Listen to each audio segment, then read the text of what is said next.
Al final voy a tener que ir reconociendo que los problemas de la población iletrada con el lenguaje no se reducen a la ortografía, sino que también están afectando severa y gravemente a la sintaxis. Esto imagino que se debe a la colonización, a estar aferrados a la teta estadounidense, tanto desde la izquierda como por parte de la derecha, la ruptura absoluta de la conversación y su sustitución por grupos de WhatsApp llenos de memes con una ortografía y una sintaxis deliberadamente desarrapadas, tipo methinks, be like, ese tipo de cosas que, bueno, se están transfiriendo a la sintaxis española de ambos hemisferios. Esto explica que cada vez me lleguen más comentarios que no puedo entender e incluso, bueno, sí, por supuesto, exámenes y actividades que no puedo entender directamente, que no puedo entender por su sintaxis. Durante muchos siglos se ha idealizado y se ha idolatrado al pueblo ignorante como modelo lingüístico. Hay aquí algún, entiendo, joven larpero, un joven que, en fin, finge un papel, que habitualmente me escribe comentarios contra los galicismos, a favor del purismo del idioma, y cifra ese purismo en lo que diría un labrador castellano, pues un jubilado de Soria, un labrador castellano analfabeto, por supuesto. Supongo que con todos sus dientes, que es un requisito que exigían los antropólogos lingüísticos que redactaban el Atlas. Bueno, por lo menos en Andalucía, ¿verdad? El área. El Atlas lingüístico del español de Andalucía. Yo que sé, bueno, tenían que tener todos los dientes para no atribuir a una deformidad bucal ciertas pronunciaciones o ciertas... Claro, tenían que tener todos los dientes para poder pronunciar todas las letras. Las dentales sin dientes no se pueden pronunciar. Esto ha ocurrido durante milenios, no sé si he dicho siglos, no, caramba, milenios. Los puristas del árabe se iban a vivir con los beduinos para entender expresiones del Corán y para tener una poesía mucho más... A mí eso me ha parecido siempre una chorrada. Los campesinos saben del campo y hablan como pueden, como todo el mundo. Hace poco vi el caso de una presentadora, esto se me acaba de ocurrir, tengo que buscarlo, una presentadora que no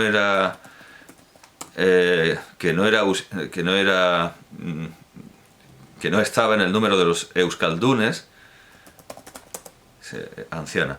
No, pero no es Anne Igartiburu. No es Anne Igartiburu. Y dudo mucho que sea Ainhoa Arbizu. Bueno, sí, porque nació en Barcelona y estudió en un colegio americano, entonces puede que sea esta. Vamos a ver, puede que sea esta la que se fue a vivir con una anciana a cortar troncos, a cortar leña. Me falta, claro, me he metido en un artículo de Wikipedia, me falta el detalle. Bueno, puede ser, vamos a ver, quizás si busco Arbizu, anciana, caserío, vamos a ver, podría ser. No tengo ni idea, pero me llamó la atención de que para trabajar en la televisión, no sé si de Navarra o del País Vasco, se fue a aprender vasco y lo fue a aprender con una anciana, entendemos que analfabeta, que solo hablaba vasco en un caserío. Pues yo dudo mucho que eso realmente le sirviera, porque esa anciana sería poco batúa, a no ser que fuera una anciana modernizada como todos los ancianos.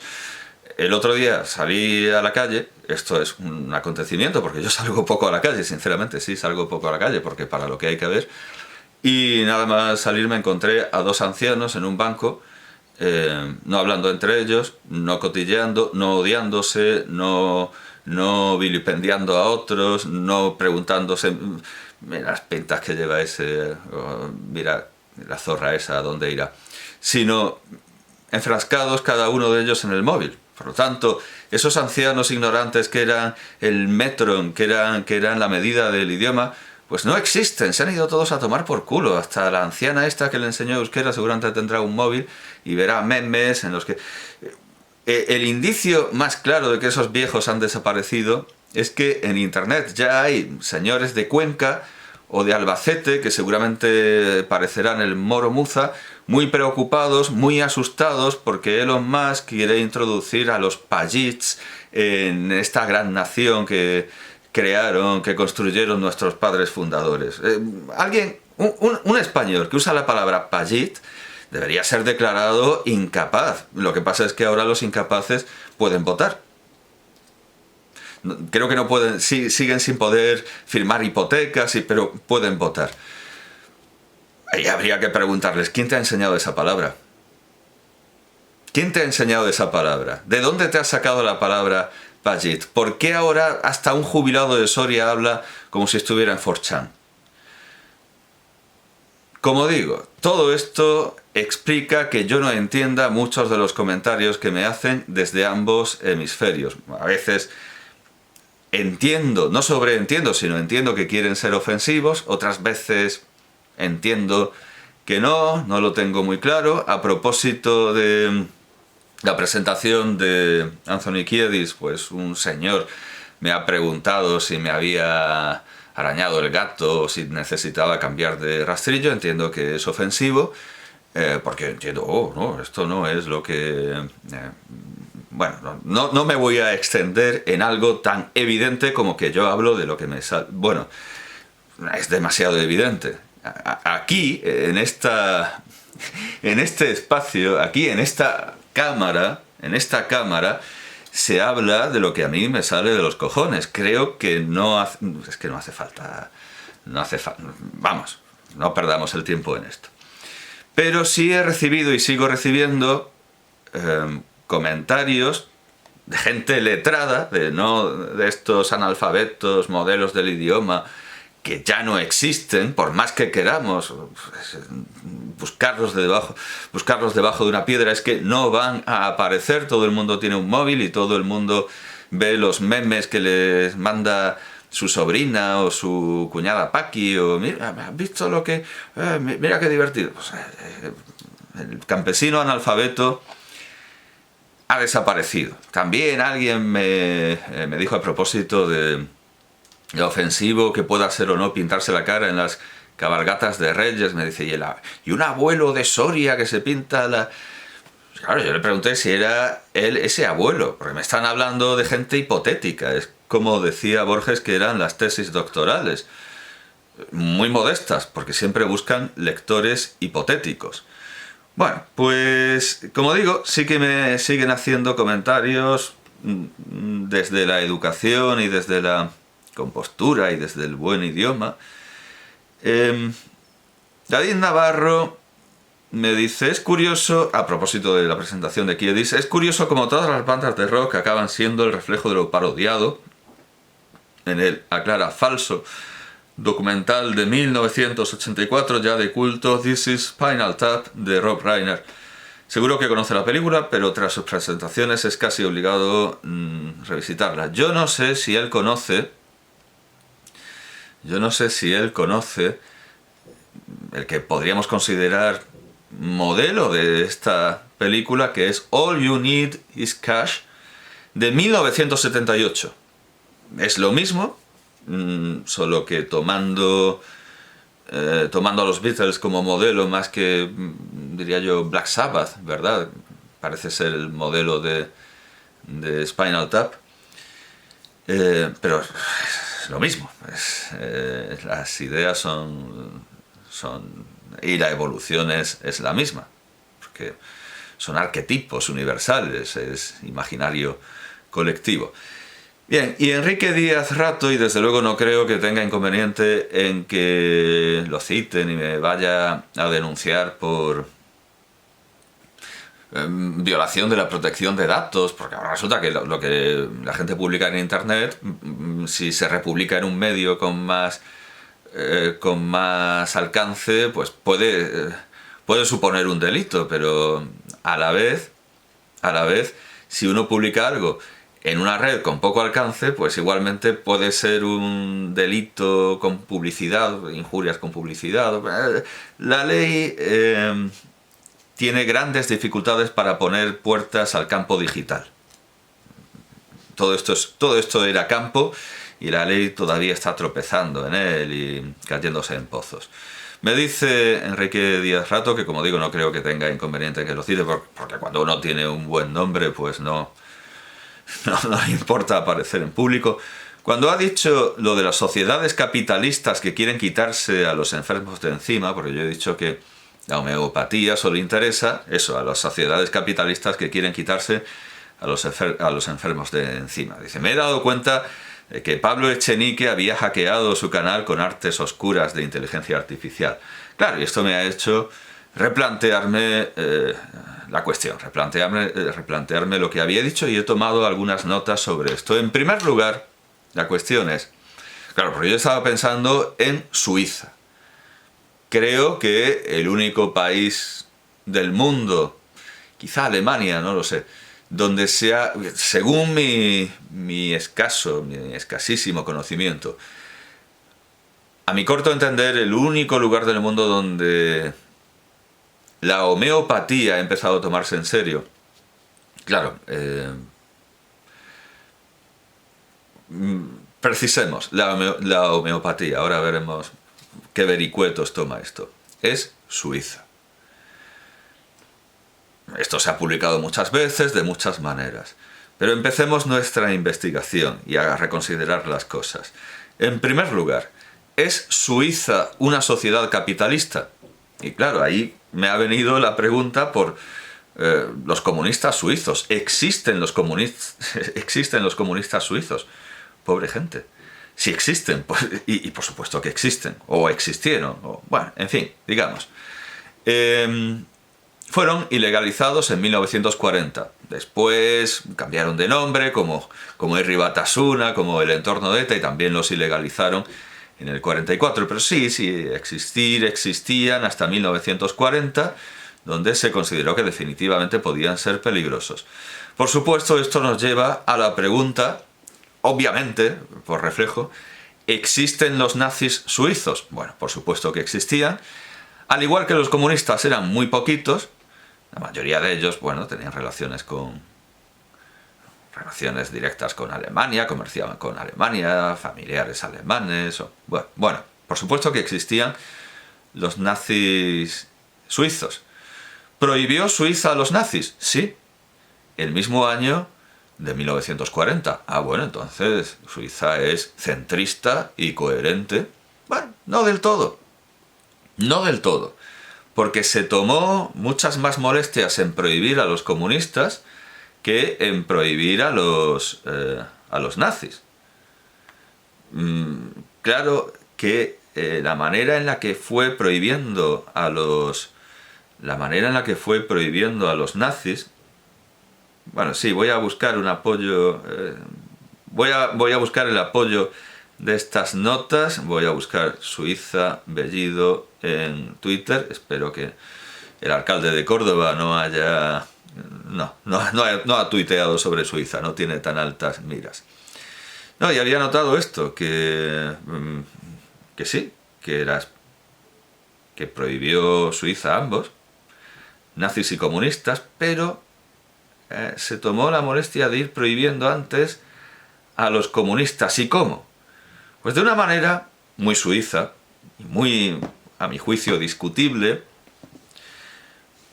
a mi juicio desde el punto de vista de lo que debería ser la democracia si uno es demócrata. Si uno cree haber entendido lo que debe ser o lo que es la democracia, pues es una manera que socava, o sea, que realmente es, como diría Cicerón en su primera catilinaria, es labefactante. Está labefactando, por usar un latinismo crudo. Está socavando, está poniendo en peligro la democracia. ¿Cómo prohibieron a los comunistas? Pues por votaciones cantonales, a iniciativa popular, en la que el pueblo, entendido de manera vaga, y el pueblo proponía: vamos a prohibir a los comunistas. esta gente nos molesta, esta gente no debería existir. Y se aprobaba y bueno, pues los comunistas fueron desapareciendo, fueron ilegalizándose en diversos cantones antes, bastante antes, de que el Consejo Central, de que el órgano colegiado que vigilaba, que tomaba decisiones por todo por toda la confederación, claro, usemos la palabra propia, por toda la confederación, nos prohibiera eso en toda la confederación helvética. Claro, esto ya lo digo que es muy suizo, se ha visto muy a menudo, se hacen preguntas que creo que nunca deberían formularse. Recientemente, bueno, pues hemos visto que al igual que en los 30 prohibieron a los comunistas, se ha preguntado si debían prohibir los minaretes. Si en las poblaciones suizas debería prohibirse que asomara ahí un minarete y que hubiera símbolos musulmanes. Si hubiera unas leyes generales, una constitución mejor escrita, esto no podría preguntarse y creo que no tiene sentido.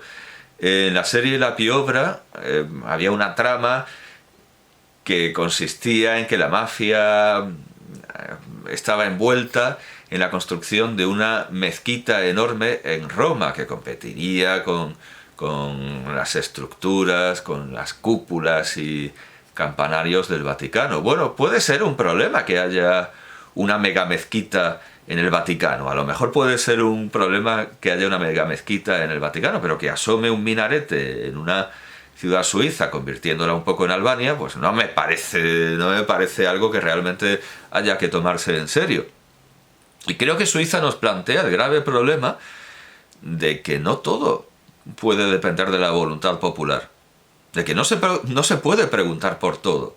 Hay cosas que no se pueden dejar al arbitrio, a la voluntad del pueblo, y ni siquiera a su saber, ni siquiera si tomamos la consulta popular como un plebiscito, es decir, preguntarle a la plebe lo que sabe, no lo que quiere, sino lo que sabe.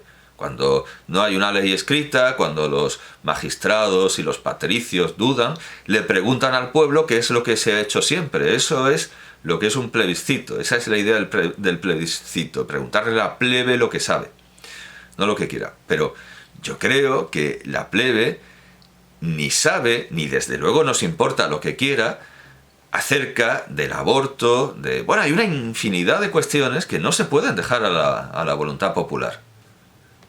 Y Suiza es un grandísimo ejemplo. Yo no puedo dejar a la voluntad popular el prohibir a gente que piensa distinto, o que me molesta por una u otra razón.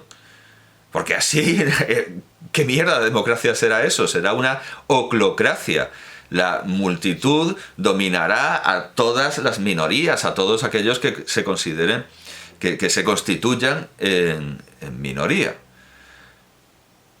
Bien, y claro, todo esto me lleva a dudar, ¿realmente Suiza era ecuánime, imparcial, centrista, democrática al prohibir a los comunistas en los 30? Bueno, pues muchas veces una imagen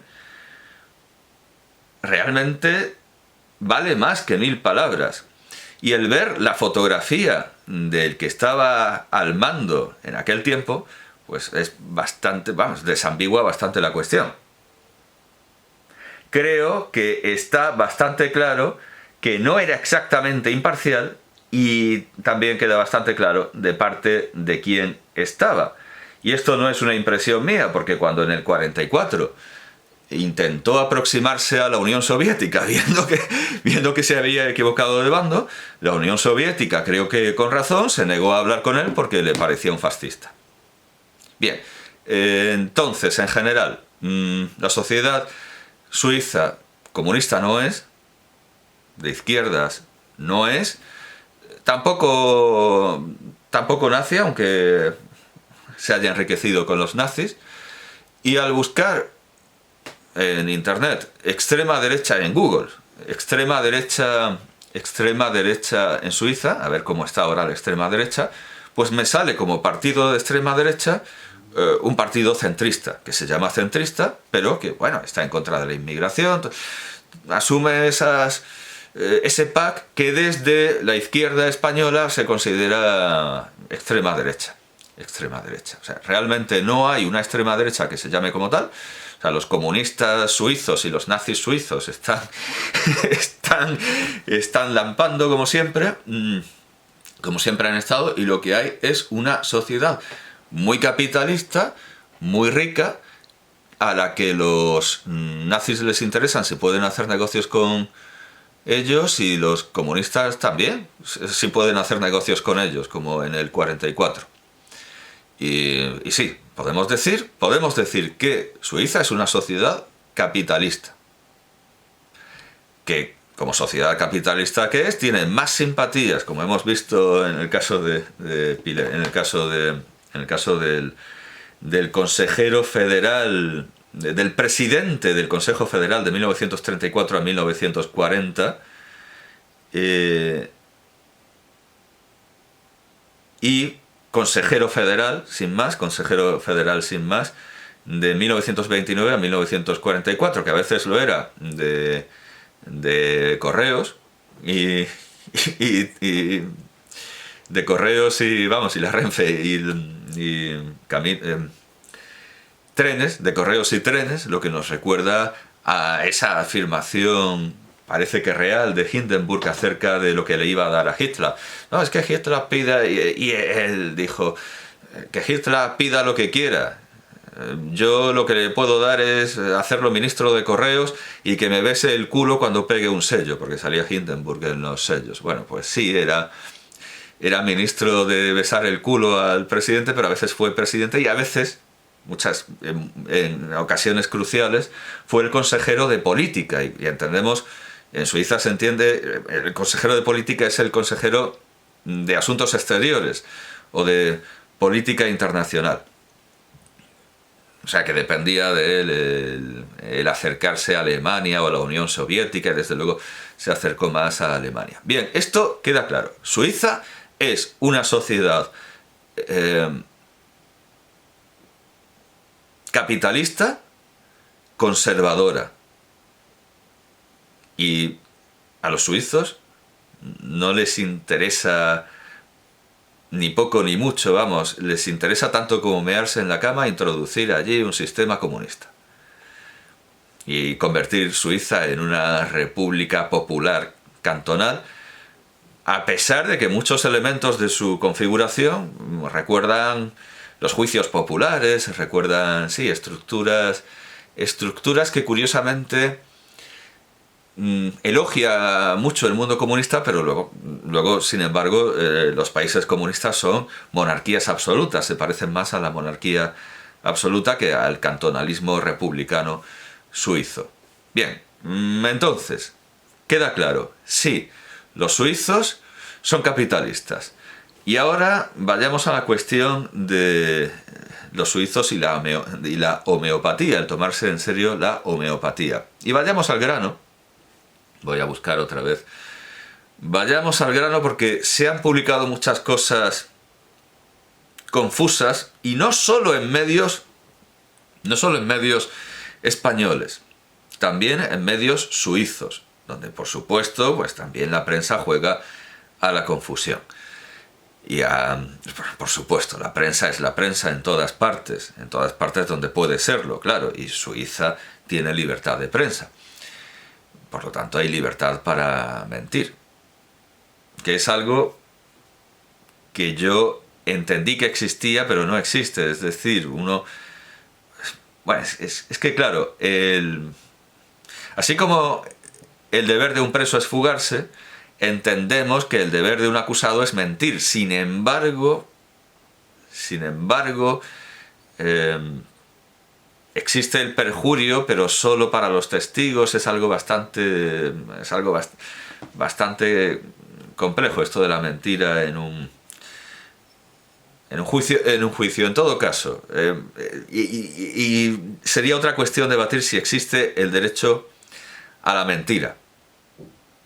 Los políticos actuales están plenamente a favor, y no solo eso, sino que se escriben tesis acerca de la utilidad política de la mentira. Bueno, nuestro presidente del gobierno es un grandísimo mentiroso desde las primeras campañas en las que se inventó a una cajera que le decía que su hija... Un presidente que empieza mintiendo poco... Pero bueno, es que ahora se defiende filosóficamente, claro, por eso digo que es un problema tanto jurídico como político, si existe un derecho a la mentira. Claro, naturalmente los teóricos de la razón de Estado dirán que la mentira entra en todas aquellas cosas que el Estado puede hacer para preservarse, y que claro, es una lista infinita y sin fronteras de crímenes. El Estado puede cometer todos los crímenes imaginables para mantenerse, y entre ellos, por supuesto, la mentira. Que lo puedan hacer los particulares o estados que no apelen a la razón de Estado, tal como se entiende desde el siglo XVII, bueno, pues ya sería otra cosa. En todo caso, vayamos al grano y no a la paja de la prensa. Vayamos a lo que realmente pasó. La homeopatía entró en Suiza en el aparato del Estado, no, como hace creer alguna prensa, por un informe en el que efectivamente se aducían razones capitalistas y se hablaba del coste-beneficio. Y venían a concluir que, bueno, la homeopatía, ¿qué nos cuesta? Si esto al final nos va a salir barato. Bueno, en cierta medida, claro, cualquier medicina que se deshaga de los más débiles al final sale barata, porque están trabajando los individuos productivos, los ciudadanos que son productivos, y cuando dejan de serlo, pues como en la utopía de Santo Tomás Moro, pues, se quitan de en medio por el bien común, por el bien del pueblo, para mejorar, en este caso, ¿verdad?, la economía. Hay un informe, efectivamente, que no con estas razones de tipo enero y febrero desviejadero, sino, en fin, que una medicina que sale barata y total, si no funciona, pues, bueno, si es que es eso, si no funciona, pues quita de en medio a gente que de todas maneras no iba a trabajar. Pero bueno, esos informes de coste-beneficio y tal, no los hizo el Estado suizo, ni los encargó, no, los hicieron los homeópatas. Los homeópatas presentaron un informe que iba por ahí, por razones capitalistas. Vamos a ver qué hizo realmente el Estado suizo. Al Estado suizo le llega en las votaciones federales de 2009, en el mes de mayo, concretamente 17 de mayo de 2009, en el 17 de mayo de 2009 se somete a referéndum un artículo constitucional con la siguiente redacción: para que se tengan en cuenta las medicinas complementarias. Aunque en realidad la iniciativa popular era sí a las medicinas complementarias. Es decir, la iniciativa era sí a las medicinas complementarias. Y el gobierno dice, vamos a suavizar un poco esto, que me parece excesivo, vamos a llamarlo para que se tengan en cuenta las medicinas complementarias. Claro, aquí esto es muy vago y por eso dije que era un vericueto que había que... ¿Qué son las medicinas complementarias? Pues aquí entra la medicina tradicional china, la acupuntura y, por supuesto, la homeopatía. Por eso he dicho que Suiza es el único país del mundo que yo sepa toma en serio la homeopatía, porque, claro, naturalmente que China, tanto la roja como la nacionalista, pues imagino que tendrán, en fin, pues sus cátedras de medicina china, no lo sé, pero vamos, y hay grandes espacios dedicados a la medicina china, y bueno, no sé hasta qué punto será más o menos legal o no, porque muchos productos que usa la medicina china tienen que venir de fuera y es absolutamente ilegal importarlos o matar rinocerontes, pangolines, ese tipo de... O sea, no voy a profundizar en otro tipo de medicinas complementarias, a las que podríamos llamar más bien tradicionales, sino lo que realmente debería llamarse medicina alternativa. y específicamente a la homeopatía, que es de lo que estábamos hablando a propósito de Anthony Kiedis. Bien, pues entre la matización, me adelanto a esto, el gobierno lo que le dijo al pueblo fue: hombre, vamos a ver, vamos a tener en cuenta esto, vamos a probarlo, pero si no funciona lo retiramos. Es decir,